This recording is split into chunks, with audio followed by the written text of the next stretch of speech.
लोकसभा चुनाव का जल्द ही ऐलान होने वाला है। आम आदमी पार्टी ने साउथ दिल्ली से तुगलकाबाद के मौजूदा विधायक सही राम पहलवान को उम्मीदवार बनाया है।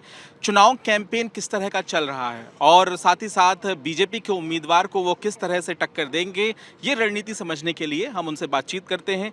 जाहिर है कि मौजूदा सांसद तो भारतीय जनता पार्टी का है, लेकिन मैं सीधे इस सवाल से शुरुआत करूंगा। साल 2014 हो चाहे साल 2019 हो, दिल्ली में आम आदमी पार्टी एक भी सीट नहीं जीत पाई है। ये कितनी बड़ी चुनौती इस चुनाव में आपके लिए रहेगा? देखिए 2014 की बात कुछ और थी, 2019 की बात कुछ और थी। उसमें हमारे कैंडिडेटों का भी फर्क रहा है। अच्छा। और आज मैं यहाँ दक्षिणी दिल्ली से एक लोकल उम्मीदवार हूँ और पूरे क्षेत्र से मेरा बचपन से ही लगाव रहा है। पहले हम कुश्ती लड़ते थे तो आना जाना रहा है, हर गांव में दंगल होते थे। फिर कबड्डी खेली है, फिर उसके बाद राजनीति में आए हैं। बहुत बड़ा क्षेत्र है, 3 बार मैं निगम पार्षद रहा हूँ, चेयरमैन रहा हूँ। जब मैं चेयरमैन था तो 7 विधायकों के ऊपर चेयरमैन थे हम। तो लोगों से काफ़ी संपर्क रहा है, फेस टू फेस लोगों से संपर्क रहा है, तो बहुत बड़ा फर्क पड़ेगा। क्योंकि आपने कुश्ती की बात की, तो अभी भी दाव पेच हो जाते हैं क्या कुश्ती के मैदान में? अब कुश्ती के में नहीं तो राजनीति मैदान हो जाते हैं। हाँ। इसमें भी तो दाव पे चलते हैं, तब इसमें हो जाते हैं। क्या देख रहे हैं आप राजनीति में, जो अब लोकसभा चुनाव के पहले आपको कैंपेन करना है, आपकी रणनीति क्या रहेगी? आप कह रहे हैं कि लोगों से मिलना, लोगों से बात करना, ये आपकी सबसे बड़ी एक ताकत है। आपको लगता है कि इससे आपको वोट मिल जाएंगे, और कितना आप आकलन कर रहे हैं? देखिए जब आप जनता के बीच में जाओगे, डोर टू डोर करोगे, तो आपको जनता की समस्याओं के बारे में जानकारी मिलेगी, तभी आप उसका समाधान कर सकते हो। जब आप जनता से मिलोगे नहीं, ऑफिस में नहीं बैठोगे, अपने घर पे नहीं लोग पब्लिक जनता से मिलोगे, तो जनता आपसे अपनी समस्या बताएगी कैसे आपको? सबसे बड़ा काम है जनता से मिलना, रूबरू होना और जमीनी स्तर पर जाके काम करना। लोकसभा के लिहाज से आप मुझे 5 बातें बताइए जो समस्याएं आपको नजर आती हैं। अब तक सबसे बड़ी समस्या रही थी डीडीए की। ठीक है। जहाँ मर्जी आप देखें ना, आप महरौली में देख लीजिए, मेरे लाल को हम देख लीजिए, जहाँ लोग 40-50 साल से रह रहे हैं। महरौली में तो लोगों के पास रजिस्ट्री थी, उन पर बुलडोजर चला दिया। मेरा मानना है, अगर उन्हें ये लग रहा है कि गलत बसापत गलत कॉलोनी गलत है ये, तो बसी कैसे? किसी वहाँ कोई अधिकारी नहीं थे क्या? पुलिस प्रशासन नहीं था क्या? जब बस के 50 साल बसे हुए, उनके बच्चों की शादी पैदा हुए और उनकी शादी भी हो गई, उसके बाद आप उन पर बुलडोजर चला रहे हो। झुग्गियाँ हैं, सलम ये बस्ती बहुत बड़ी है दिल्ली में, 650 झुग्गियाँ बस्तियाँ हैं। जब मर्जी जहाँ मर्जी ला के बुलडोजर चला देते हैं। लेकिन कहा जाता है कि ये आपका वोट बैंक भी है, तो इसमें 2 सवाल बनते हैं। पहला ये कि क्या आप इनको रीलोकेट करने में कोई मदद कर पाएंगे, क्योंकि ये डीडीए का है, केंद्र सरकार का मामला है, या आप ये चाह रहे हैं कि केंद्र सरकार ने हटाया क्योंकि नियम यही कहता है कि जिसे हटाया गया उसे घर भी दिया जाए, या फिर आपको लगता है कि ये इनको हटा दिया तो आपके वोट बैंक को नुकसान हुआ है? नहीं नहीं नहीं, ये मेरा कहना नहीं है, ये केंद्र सरकार के भी वादे हैं, दिल्ली सरकार के भी वादे हैं। हमारी सरकार देना चाहती है, लेकिन अब देखिए 10 से 20% केंद्र सरकार मदद करती है उसमें, बाकी पैसा दिल्ली सरकार का है। ठीक है।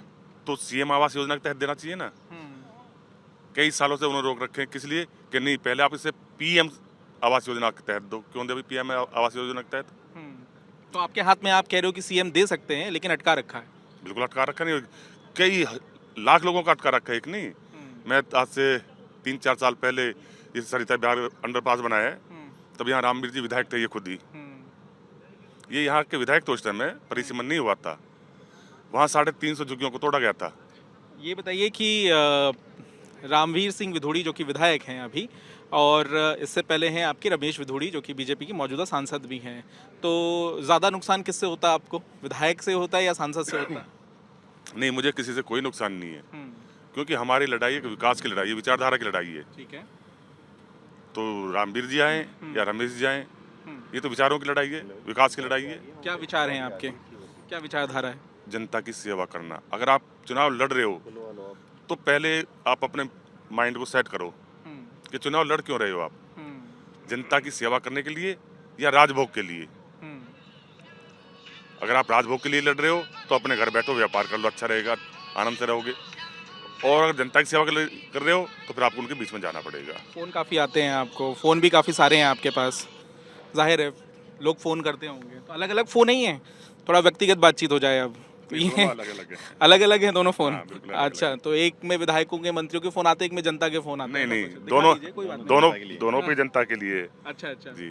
हाँ, जरूरी है आजकल दो फोन। मंत्रियों के फोन क्यों आएंगे मुझे? मैं तो खुद मंत्रियों के पास चला जाऊंगा। अच्छा। हाँ, क्षेत्र की जनता का काम है तो मुझे मंत्री के पास जाना चाहिए, उसमें क्या बुरा है? क्योंकि मंत्रियों का जिक्र हुआ है तो पिछले दिनों जो दिल्ली के उपराज्यपाल हैं वो अलग अलग कच्ची कॉलोनियों का दौरा कर रहे थे। उन्होंने ये आरोप लगाया कि अव्यवस्था बहुत है। वो कई तस्वीरें भी साझा कर रहे थे।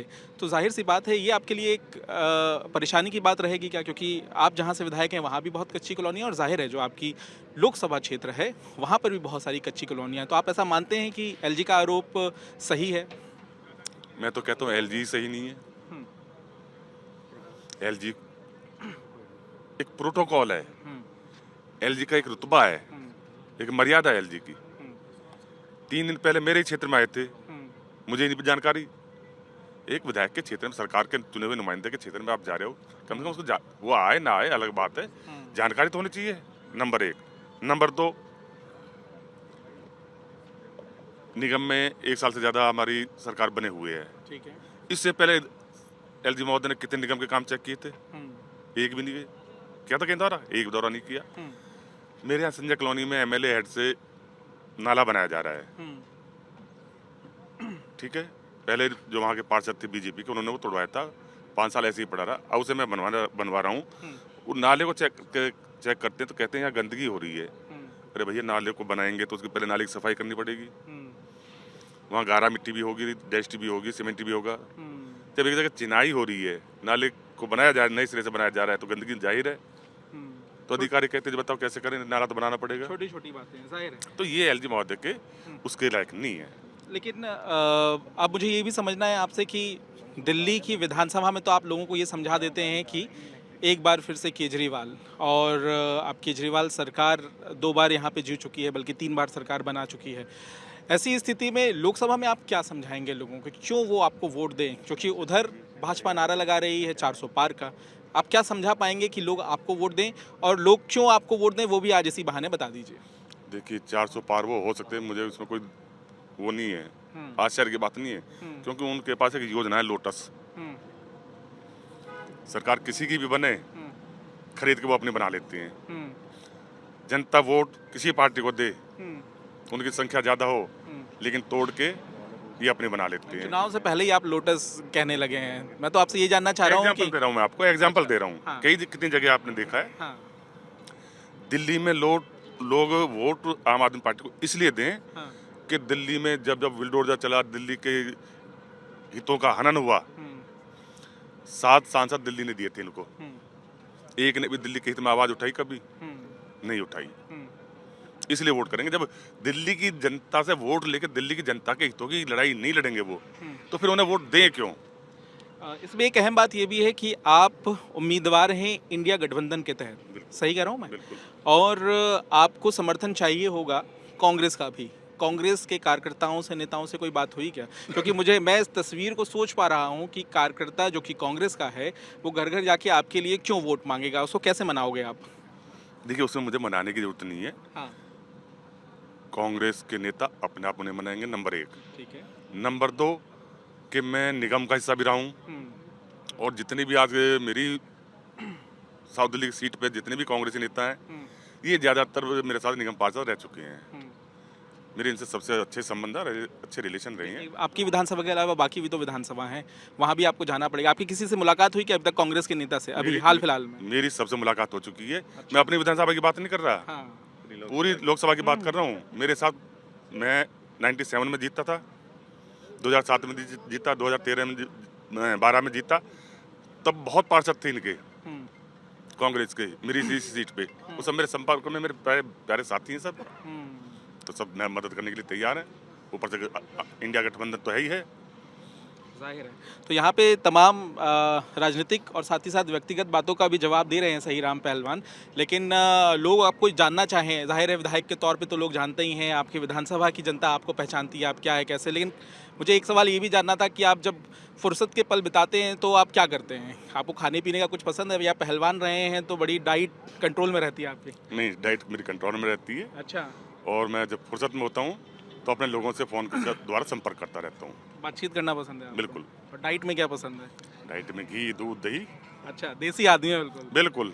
हाँ, आएंगे कभी आपके पास? आइए, आपका स्वागत है। चलिए, तो यहाँ पे राजनीति के दंगल में सही राम पहलवान उतर चुके हैं और जाहिर है कि अपनी व्यक्तिगत बातों का भी वो जवाब दे रहे हैं, लेकिन देखना ये भी होगा कि भाजपा से टक्कर लेने में वो कितना सफल हो पाते हैं। जाहिर है बीजेपी ने इस बार साउथ दिल्ली से अपना उम्मीदवार बदल दिया है। यहाँ रमेश विधुड़ी फिलहाल सांसद हैं, लेकिन नए उम्मीदवार हैं विधायक रामवीर सिंह विधुड़ी, जो कि दिल्ली विधानसभा में नेता विपक्ष भी हैं। जाहिर है इंडिया गठबंधन के तहत इनकी सीधी टक्कर भाजपा से होगी। आम आदमी पार्टी लगातार दिल्ली में भाजपा और केंद्र सरकार पर निशाना साध रही है और देखना ये दिलचस्प होगा कि अपने नए नारे के साथ आम आदमी पार्टी और उनके उम्मीदवार कितना कमाल कर पाते हैं।